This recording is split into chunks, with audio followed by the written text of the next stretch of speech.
Video, I'm going to design number 9 and number 10. So I'm going to start by creating my new part studio.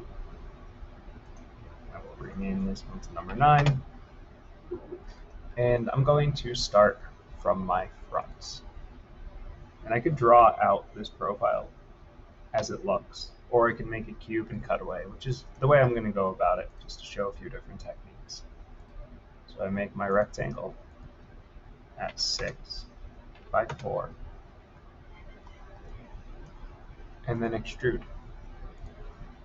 at 4. I'll turn these planes off.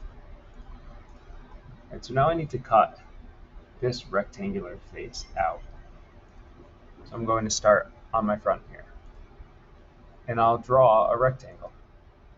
I'll make it coincident to my edge and draw it down. And the size of this, well, these are 1 on each side, and so I think 6. This has got to be 4 by 2. I'm going to go normal to here. But you can see now I can take this and kind of pull it. It's coincident to that edge, but it's not dimensioned into place. So I need to add a dimension to my edge. So if you select the dimension tool, and then left click on either edge, you can see here I'm selecting the edge. I'm not selecting the midpoint. I'm selecting the edge of the part. It doesn't look like anything happens, but now if I left click on my line, it drops a dimension in between. It's deceiving because you select that edge and then it disappears. So I'm going to extrude now, and I'm removing and going through all. Well, now I need to remove this piece. So I'm going to start my sketch here. So I'm left clicking to select, right click to choose a new sketch, right click to go normal to corner rectangle.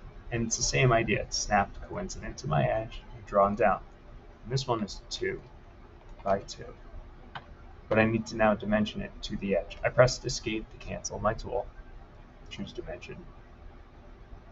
Left click the edge, not the midpoint. It disappears, but it's still selected. Left click, 1 enter. So now I extrude, remove,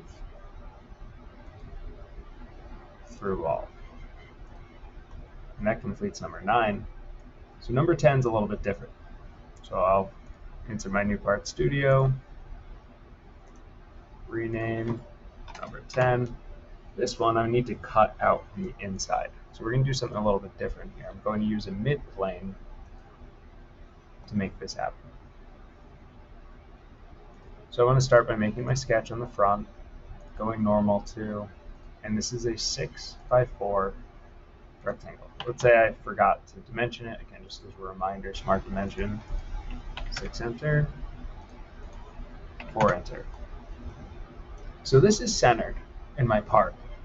So when I extrude this time, instead of using blind and not having a plane in the middle, I'm going to add this checkbox as symmetric. And what that's going to do is split that 4, 2 to the front, 2 to the back, and check. So I'm going to hide these ones except for the front. So you can see the front runs right to the middle. Well, now my next sketch is going to be a triangle on that front plane. So I select the line tool. Well, it doesn't snap to this, and that could be an issue. So I need to add some constraints. So I'm just going to kind of draw here and draw what looks like a triangle. I could dimension it if I wanted to. This one 3, this one 3. So what I could do is add in a series of coincident constraints. This line here, I left clicked on it, is coincident to this edge. I left click on it. So they're both selected. Along the top, you have your constraints. This one is what I want, coincident. So that brings it over to that edge.